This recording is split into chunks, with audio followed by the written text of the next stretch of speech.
Hi friends, welcome back to my channel. Ugadi మొదలవగానే ప్రతి ఊరిలోనూ ఆ ఊరి యొక్క గ్రామదేవత జాతర అయితే చేస్తారు కదా. అలాగే మా ఊరికి దగ్గరలో చంటిబిడ్డల తల్లిగా ప్రసిద్ధి చెందిన శ్రీ నూకాంబిక తల్లి జాతర కూడా ఇప్పుడే. మేమైతే ఇప్పుడు ఆ నూకాంబిక జాతరకి అయితే వెళ్తున్నాం. ఈ టెంపుల్ అయితే తూర్పుగోదావరి జిల్లా ఆలమూరు మండలం చింతలూరు గ్రామంలో అయితే ఉంది. చింతలూరు ఈ ఊరి పేరు చెప్పగానే తూర్పుగోదావరి జిల్లా ప్రజలకైతే తెలిసే ఉంటుంది. నూకాంబిక తల్లి టెంపుల్ అయితే గుర్తొస్తుంది. అలాగే కాకుండా ఈ ఊరికి ఇంకో స్పెషాలిటీ కూడా ఉంది, అదే ఆయుర్వేదిక్ మెడిసిన్. చాలా ఇయర్స్ నుండి వేరే ప్రాంతాలకి కంట్రీస్కి ఇక్కడి నుంచి ఆయుర్వేద మెడిసిన్ అయితే పంపిస్తుంటారంట. ఈ నూకాంబిక చింతలూరు గ్రామం యొక్క గ్రామదేవత. ఈ చింతలూరు వెళ్ళే దాని మార్గ మధ్యలో అయితే ఇలా కడియం నర్సరీలు, అక్కడక్కడ ఇటుక బట్టీలు అయితే మనకు కనిపిస్తాయి. నా మ్యారేజ్కి ముందైతే ఇలా అందరితో కలిసి చింతలూరు అయితే వెళ్ళేవాళ్ళం. అప్పుడు ఫుడ్ అయితే ఇంటి దగ్గర ప్రిపేర్ చేసుకుని వెళ్ళి దర్శనం అయ్యాక తిని కొద్దిసేపు తీర్థం అది చూసి అయితే వచ్చేవాళ్ళం.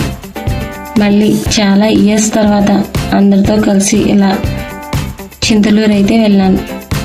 ఇంకా ఫైనల్లీ చింతలూరు అయితే రీచ్ అయ్యాం.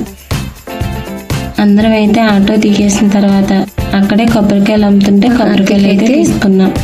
ఆటోలో అయితే నిద్రపోయాడు. ఇంక ఇక్కడికి వచ్చాక లేపితే నడవమంటే నడనని ఏడుస్తుంటే ఇంకా వాడిని ఎత్తుకుని అయితే వెళ్ళాను.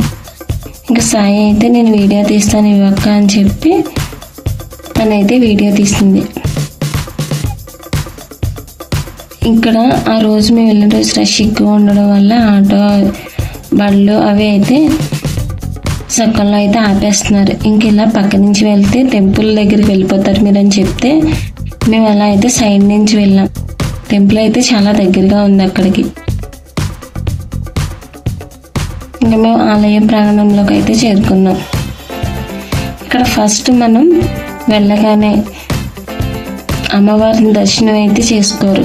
ముందైతే కాగడాలు వెలిగించి తాటికొళ్ళు కోడిపిల్ల అయితే దిష్టి తీస్తారు. ఇక్కడైతే పిల్లలు పెద్దవాళ్ళు ఎవరైనా సరే ఈ కాగడాలు అయితే వెలిగించవచ్చు. ఫస్ట్ అయితే పిల్లలకి దిష్టి తీసి వాళ్ళ చేతికి అవి ఇచ్చి కాగడాలు అయితే వెలిగిస్తారు. ఇది అమ్మవారి ఆలయం ఎదురుగుంటా నుంచుని అయితే వెలిగించాలి. ఆ ఒత్తు పూర్తిగా వెలిగిన తర్వాత వచ్చిన బూడిదనైతే అందరికీ బొట్టు అయితే పెడతారు, పిల్లలకి పెద్దలకి. ఇలా వెలిగించడం వల్ల బాలరిష్ట దోషాలు ఏమన్నా ఉంటే పోతాయని అయితే నమ్మకం.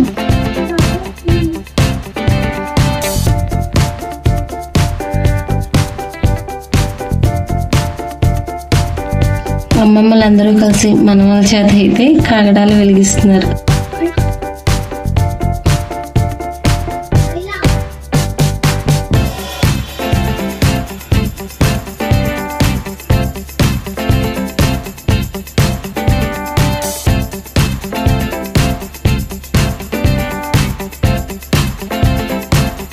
ఇక్కడైతే ఈ టెంపుల్కి ఎక్కువగా చిన్నపిల్లల్ని అయితే తీసుకొస్తారు. ఎందుకంటే ఈ నూకాంబిక తల్లి చంటి బిడ్డల తల్లిగా ప్రసిద్ధి చెందింది.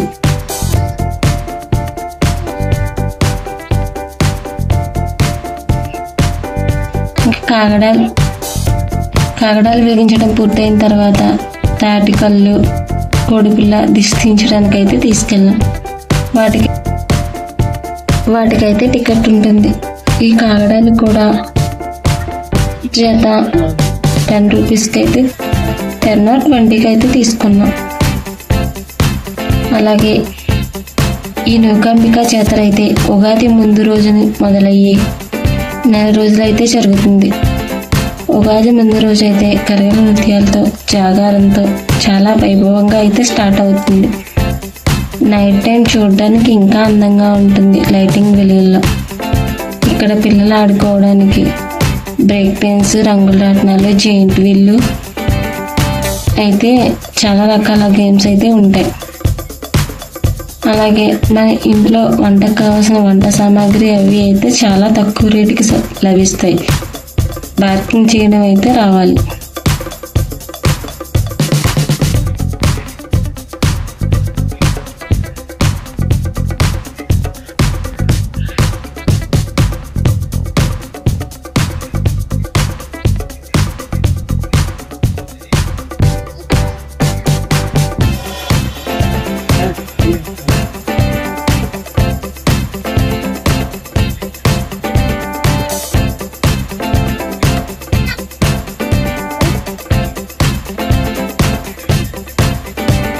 ఇక్కడైతే కోడిపిల్ల పాటికల్లో అయితే దిష్టి తీస్తున్నారు.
ఇంకా మేము అయితే ఇప్పుడు దర్శనానికి అయితే వెళ్తున్నాం.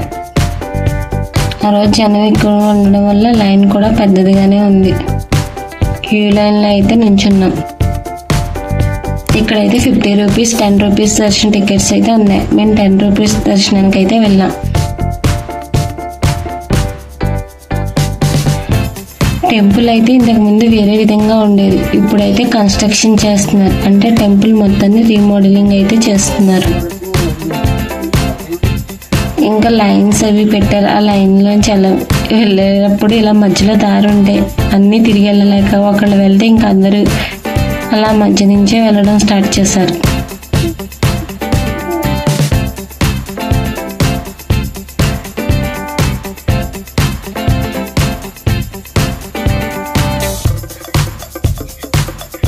లాస్ట్ ఇయర్కి టెంపుల్లో చాలా మార్పులు అయితే చేశారు.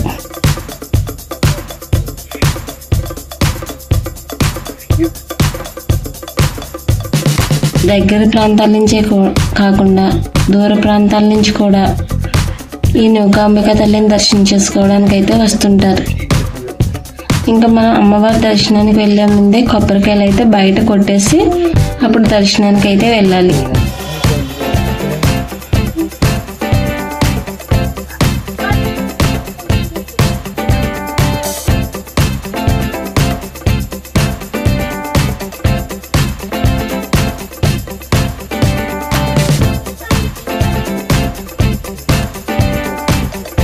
ఇంకా మేము కూడా కొబ్బరికాయలు అయితే కొట్టేసి అమ్మవారి దర్శనానికి అయితే వెళ్తున్నాం.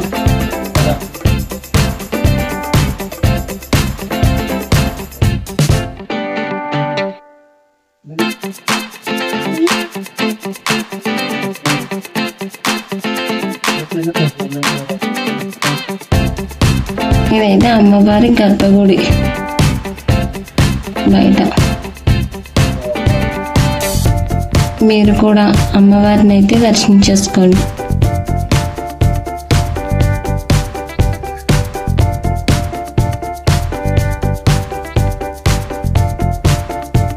ఇంకా దర్శనం అయ్యి బయటకు అయితే వచ్చేసాం. ఇక్కడైతే పెరుగు వాటర్ ప్యాకెట్స్ అవి అయితే పంచిపెడుతున్నారు. చంటి పిల్లల్ని అయితే గర్భగుడి లోపలికి అయితే పంపుతారు. మా పిల్లలైతే గర్భగుడి లోపలికి వెళ్ళారు. మా భవిజ్ఞ అయితే అమ్మవారి పాదాల దగ్గర ఉన్న కుంకుమ కూడా తీసుకొచ్చింది. ఇంకా ప్రసాదాలు అవి కొనుక్కొని గుడి వెనకాల స్టేజ్ దగ్గర ఖాళీ ఉంటే అక్కడైతే కొద్దిసేపు అందరం అయితే కూర్చున్నాం.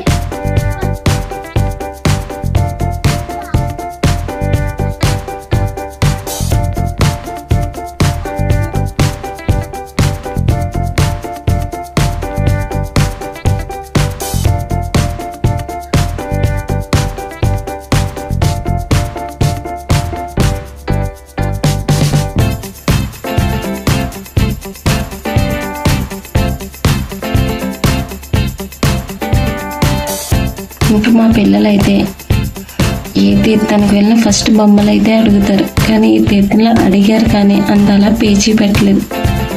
ఏ బొమ్మ కొనుక్కోకుండా తీర్థానికి వెళ్ళి రావడం ఇదే ఫస్ట్ టైం. ఇంకా ఐస్ క్రీమ్ కావాలని అడిగితే పిల్లలందరూ కలిసి ఐస్ క్రీమ్ అయితే కొనుక్కున్నారు. అమ్మ వాళ్ళు అయితే వాళ్ళకి కావాల్సిన వస్తువులు అవి ఇక్కడైతే తీసుకున్నారు. ఇంకొద్దిసేపు తీర్థం అలా తిరిగేసి మేమైతే ఆటో దగ్గరికి అయితే వచ్చేసాం.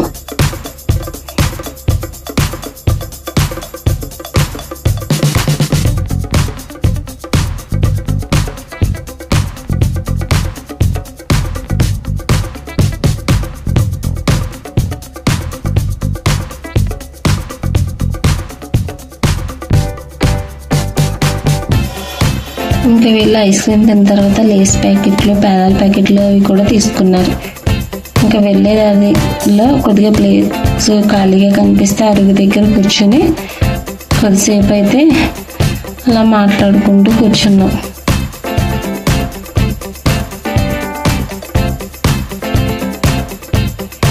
సాయి అయితే వచ్చేటప్పుడు కూడా ఆటో వెనకాల కూర్చుంది, వెళ్ళేటప్పుడు కూడా వెనకాలే కూర్చుంటుంది. నేను కూడా కూర్చుందామని చెప్పి అసలు ఎలా ఉంటుందని ఎక్స్పీరియన్స్ చేద్దామని చెప్పి అయితే కూర్చున్నాను. ఫస్ట్ అయితే భయం వేస్తుంది, కానీ తర్వాత అయితే అలవాటు అయిపోయింది. ఇలా ఆటో వెనకాల కూర్చొని ట్రావెల్ చేయడం అయితే ఫస్ట్ టైం. ఇంకా మేము ఇంటికి వచ్చేటప్పుడు చీకటి అయితే పడింది. ఇంకా సగం దూరం వచ్చి ఊరు దగ్గరికి వచ్చిన తర్వాత నేను దిగేసి మా ఇంటికి అయితే వెళ్ళిపోయాను. వీళ్ళైతే అమ్మ వాళ్ళ ఊరు అయితే వెళ్ళిపోయారు. ఇంకా మరుసటి రోజు అయితే అమ్మ నైవేద్యం కూడా పెట్టింది.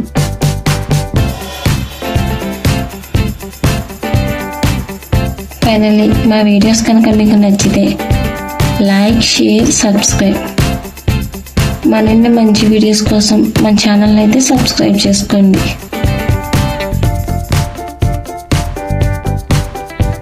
Thank you for watching.